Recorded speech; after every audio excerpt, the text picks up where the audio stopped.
Hi everybody, hope you're doing marvellously well. I'm here at the Fab Factory with the studio manager, Ray Feldman. How are you? I'm good, thank you. Now you're going to show us the Atmos rooms today. Yes, I am. Marvelous. We're going to start with Studio A. That's our newest Atmos stage. Fantastic. Come on in. Marvelous. I remember this lounge from when we were here for the opening party? Yes, so we had our grand opening event. So rather lovely.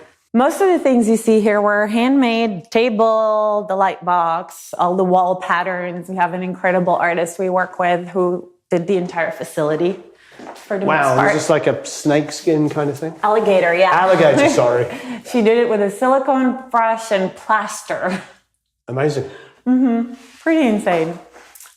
We put a lot of thought into the details. I'm going to point out the bathroom because it's the most beautiful bathroom you'll ever see. Nice. Oh, wow. Yeah, can I take it home? Wow, it's crazy. Rather lovely. Put a lot of thought into every little detail to make sure we have a very comfortable stage. Beautiful. And let's head down. So this building was a warehouse when it first came into the possession of Fab Factory. We dug out 8 feet into the ground in order to build this room. It was just a pool when I started here.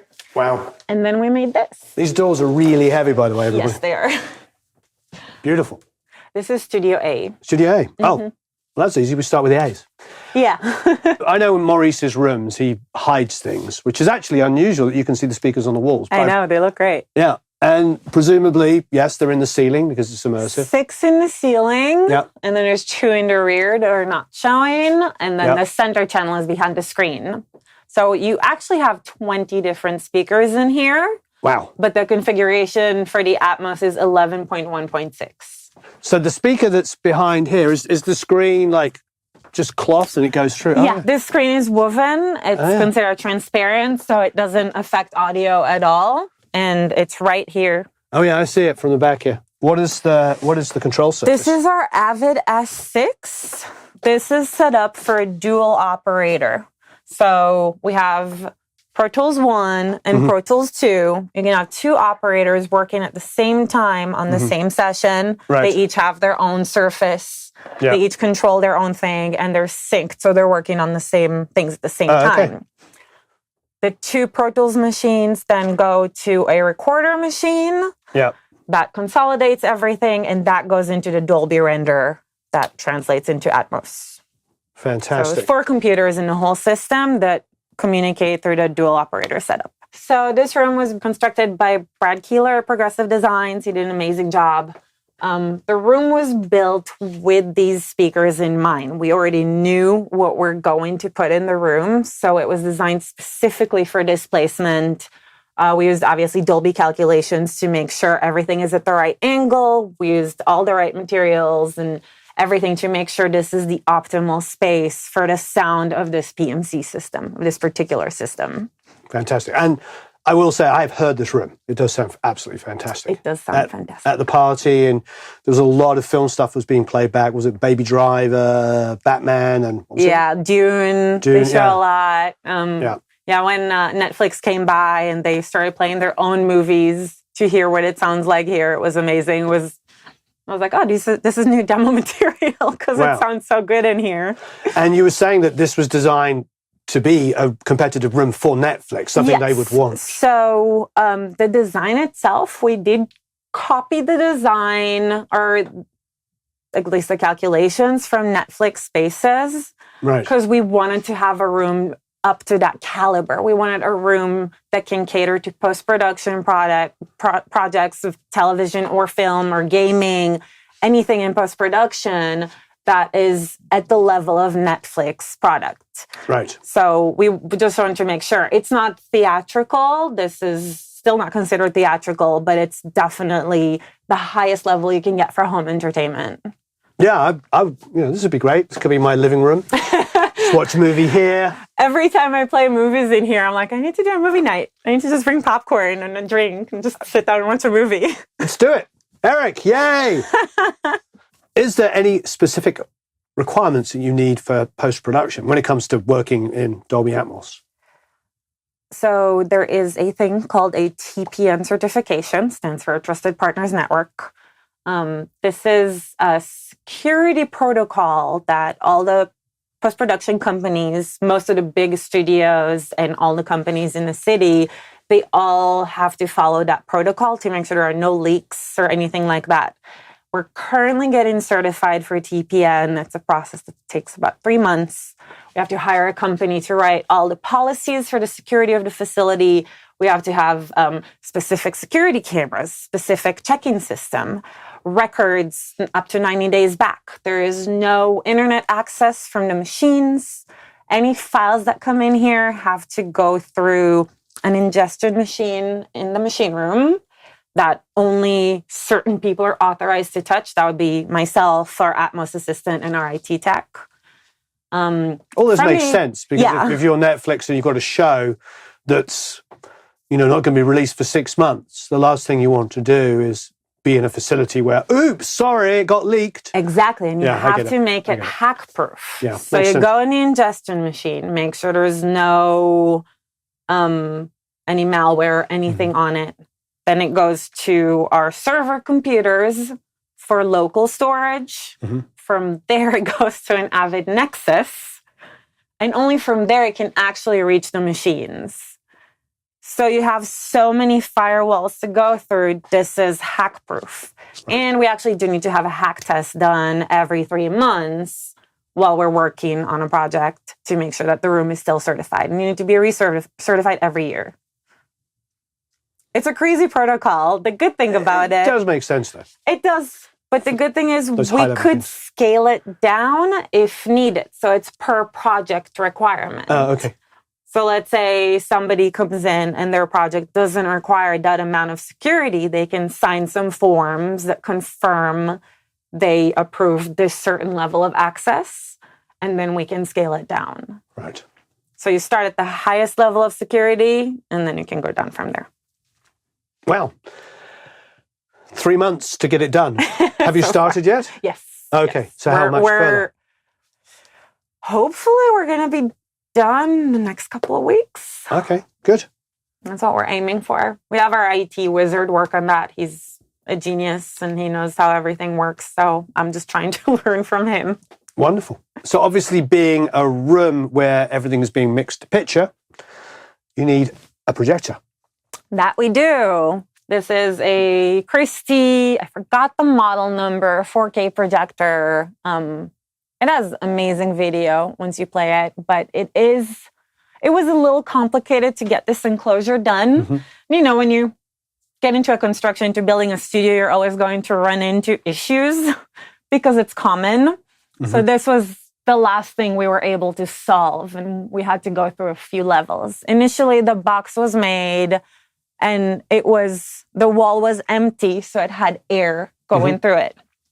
But that was too loud. We could still hear the fans. Mm. So we closed up the wall, filled everything in, and made a little, another return for the air. Right. But it wasn't powerful enough. So it kept overheating. Oh dear. You don't want this thing to overheat. It will start a fire. This lens gets very, very, very hot. We couldn't put the cover on. We couldn't keep it on without being in high altitude mode, which activates stronger fans, which were louder. Mm-hmm. So we actually ended up having to take down a whole new exhaust from the AC unit directly into it to actually get it to work. It went through, I think, 4 different phases before we got the box to actually work. Wow. Yeah. But you have to make sure that A, you don't hear it, and B, it doesn't overheat. These projectors are extremely sensitive. So I think that's a very important thing. I think from rock and roll, we put up with a lot. Rock and rollers, my room, I hear the fans in my computer, and even when we're doing like an acoustic guitar take in there, we're like, most of the time you don't notice, but if you do, you just use a denoiser plug-in, maybe to get a bit of a hum out here and there. And rock and roll is very forgiving when it comes to film and TV with massive budgets. they're not going to want to come and sit in here and hear going on. It's beyond the budget. Imagine, you're filming TV. What if somebody is there editing wind sounds? Sure. And they're hearing this, and they don't realize that what they're hearing is not in their mix. It's a fan from the projector. Yeah. So you have to make sure that it's completely silent. And as you can see, you can't hear it now. No, this room is an incredible sounding room. Yes. It's pretty amazing. Hopefully you can tell from our little shout out to Rode, because we just got these. What are they, These Eric? are great. Rode Wireless. They've been really good. Yeah. Well, can we go and check out the other room? What's it called? Yeah, let's do it. Is it Studio B? It is Studio 1. Studio A and Studio 1. That's our Atmos rooms.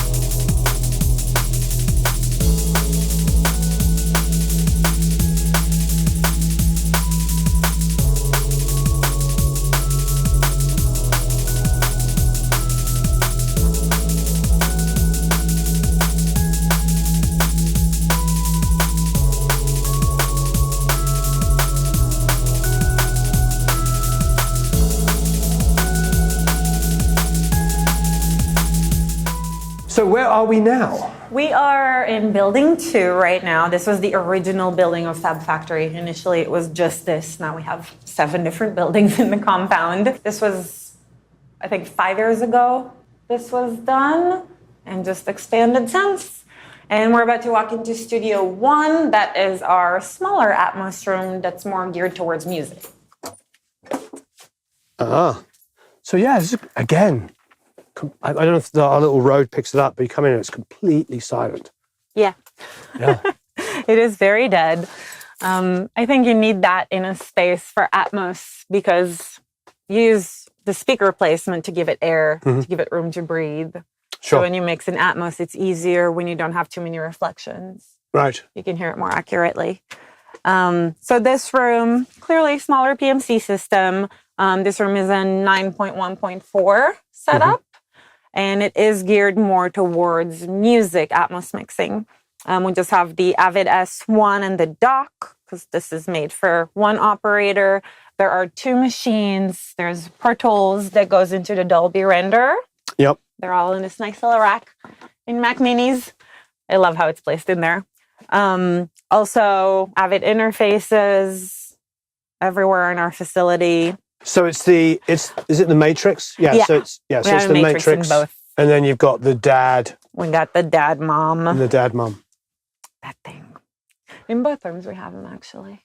Fantastic. It's a 914 system. There are 16 speakers. 16 speakers. It's a 2 in the walls you can't see, and 4 more in the ceiling.